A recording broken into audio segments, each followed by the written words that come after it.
तो chapter number 3 में आपका क्या था कि मतलब कल बताया था आपका माता की सलाह कि माता की सलाह क्या होती है, बहुत ही जरूरी है। जो उनका सलाह नहीं मानेगा वो असफलता पाएगा। दुर्योधन भी उतना शक्तिशाली होने के बावजूद भी वो क्या हुआ, महाभारत की युद्ध जो है क्या जी, हार जाता है क्योंकि माता की सलाह नहीं माने। तो आज हम जानेंगे सामाजिक विषमताएं के बारे में। सामाजिक विषमताएं का मतलब ये हुआ कि वर्णों को 4 भागों में बांटा गया था, एक ब्राह्मण, एक क्षत्रिय, एक वैश्य और एक जी शूद्र। तो ये बांटे कौन थे? तो ब्राह्मण संप्रदाय ने अपनी दैवीय शक्ति को बरकरार रखने के लिए इसे 4 वर्णों में बांटे थे। उसी चीज पर चर्चा करेंगे। तो देखिए अब है क्या कि धर्मसूत्र और धर्मशास्त्र में एक आदर्श व्यवस्था का उल्लेख किया गया। एक आदर्श व्यवस्था क्या गया जी, उल्लेख किया गया जो अच्छा व्यवस्था हो। और ब्राह्मण का मानना था कि, ध्यान दीजिए, ब्राह्मण का मानना था कि पहला दर्जा एक दैवीय व्यवस्था है। मतलब ब्राह्मण लोग का मानना है कि मेरा पहला दर्जा है और ये क्या जी, दैवीय व्यवस्था है, मतलब देवी देवताओं ने उन्हें दिया है। ठीक है, उनका ये मानना है। ठीक है, किसी ग्रंथि में लिखा नहीं है, किताब बता में। और क्षुद्र और अस्पृश्य, सुनिए, क्षुद्र और क्या जी, अस्पृश्य मतलब बहुत ही जो नीचे आते हैं, वो सबसे निचले स्तर पर है। वो सबसे क्या जी, निचले स्तर पर है। और यह दर्जा जन्म के अनुसार माना जाता है। और ये जो दर्जा है कैसे माना जाता है जी, जन्म के अनुसार माना जाता है। तो सामाजिक विषमताएं में आपको क्या बताया कि धर्मसूत्र और धर्मशास्त्र में एक आदर्श व्यवस्था का उल्लेख किया गया था, परंतु ब्राह्मण लोगों का मानना था कि पहला दर्जा जो है और ये हमें प्राप्त है और यह एक दैवीय व्यवस्था है। ये क्या जी, दैवीय व्यवस्था है, यानी कि हम लोग मतलब देवी देवताओं के स्वरूप होते हैं। ठीक है, फिर क्या कि क्षुद्र और अस्पृश्यों को सबसे निचला स्तर बताया जाता है। जो क्षुद्र होते हैं उन्हें क्या नहीं, सबसे निचला स्तर बताया जाता है, सबसे नीचे होते हैं। ठीक है, और यह जो दर्जा प्राप्त है सारे को, ये जन्म के अनुसार माना जाता है। किसके अनुसार, जन्म। अगर जन्म आपका क्षत्रिय में है तो आप क्षत्रिय कहलाएंगे, अगर आपका जन्म ब्राह्मण में है तो ब्राह्मण कहलाएंगे। ये बातें किसी किताब में नहीं लिखी गई है, वास्तव में। आप आगे देखिए, धर्म से अब देखिए उचित जीविका, मतलब एक अच्छा जीविका का मतलब क्या बात करता है कि धर्म सूत्र और धर्म शास्त्र में चारों वर्ग के लिए कई नियम मिलते हैं। धर्म सूत्र और धर्म शास्त्र का जी चारों क्या कई नियम दिए गए। अब वो नियम क्या कहते हैं, देखिए पहले ब्राह्मण के लिए, ब्राह्मण का काम है कि वेदों की शिक्षा करना, यज्ञ करना, यज्ञ करवाना। देखिए क्या करना जी, वेदों की शिक्षा ग्रहण करना, फिर क्या करना, यज्ञ करना भी है और करवाना भी है, और दान देना भी है और दान लेना भी है। ठीक है, ये था आपका ब्राह्मण का। अब है क्या क्षत्रिय का। तो क्षत्रिय का काम क्या था, तो युद्ध करना। क्या करना जी, सबसे पहला काम क्या है जी, युद्ध करना। दूसरा है लोगों का सुरक्षा प्रदान करना। क्या करना, लोगों का सुरक्षा प्रदान करना। और तीसरा क्या जी, न्याय करना, और वेद भी पढ़ना, और यज्ञ करवाना, और दान दक्षिणा देना। तो ये थी क्या क्षत्रिय का कार्य। अब वैश्य के बाद आते हैं कि वैश्य का काम क्या था, तो वेद पढ़ना था, यज्ञ करना था, दान दक्षिणा देना था। मतलब अंतिम 3 गो क्षत्रिय का कार्य था। और इसके अलावा क्या जी, कृषि करना और गोपालन करना। अब शूद्रों का काम क्या था भाई साहब, शूद्रों का काम क्या था, तो इनका काम क्या था कि एक ही जीविका थी। इनकी क्या था जी, एक ही जीविका थी, इन तीनों उच्च वर्णों की सेवा करना। क्या करना जी, इन तीनों वर्णों क्या करना, सेवा करना। किसका, ब्राह्मण का, क्षत्रिय का, क्या जी, वैश्य का।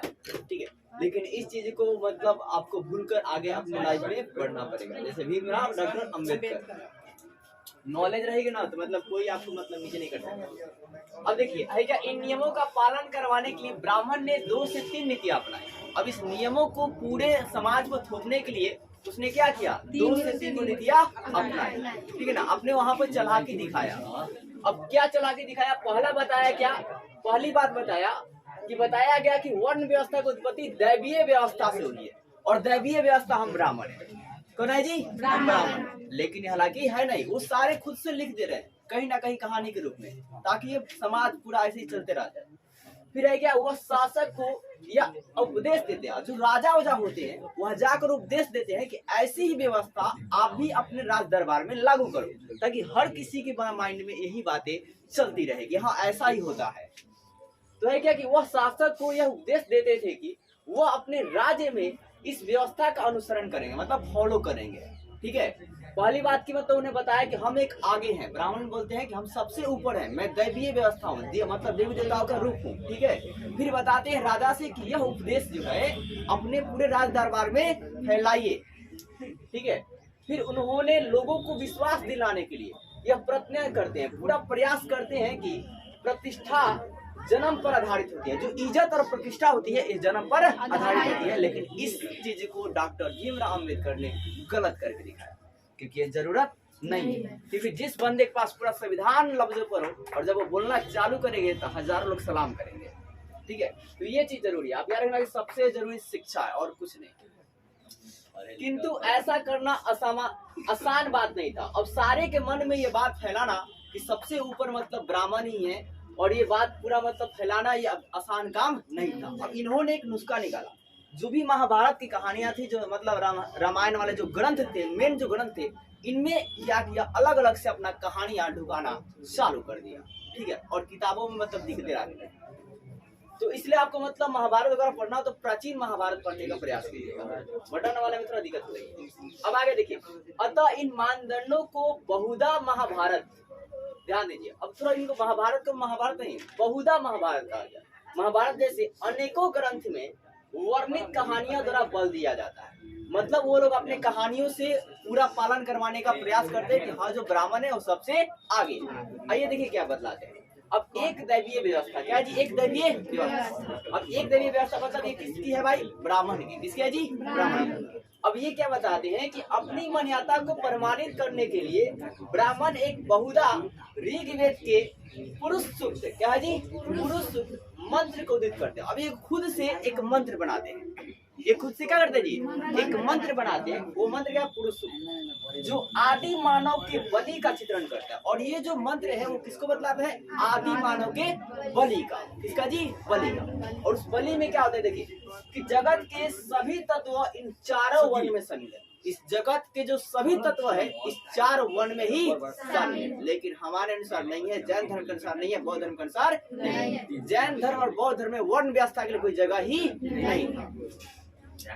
अब आगे देखिए, इसी पुरुष के शरीर से उपजे थे, मतलब बोले कि आदि मानव के जो पुरुष है ना, इसी पुरुष के क्या थे, उपजे थे। लेकिन हमारी साइंस की टेक्नोलॉजी कहती है भाई साहब, जब पृथ्वी पर कुछ भी नहीं था तो उससे पहले ऑक्सीजन नहीं, ठीक है, और ऑक्सीजन के बाद ही कोई अन्य एलिमेंट की रेडी हुई।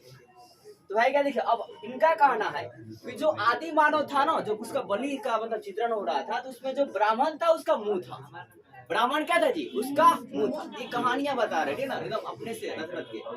ब्राह्मण क्या था, उसका मुंह था, वास्तविकता नहीं है, कल्पित बात है। फिर उसकी भुजाएं क्षत्रिय निर्मित है। अब मुंह जो है अपने आप को सर्वश्रेष्ठ बता रहे, मुंह क्या है जी, ब्राह्मण, और जो उसकी भुजाएं है वो क्या है जी, क्षत्रिय, और वैसे उसकी जंगा, वैसे क्या जिसकी जंगा। ये कहानी है, कल्पित कहानी है, रिलेटेड नहीं है, ठीक है, अंधविश्वास और कुछ नहीं। उसके पैरों से शूद्र की उत्पत्ति हुई, और पैरों से किसकी उत्पत्ति है जी, शूद्र की। ये भाई कहाँ सरासर है, नहीं।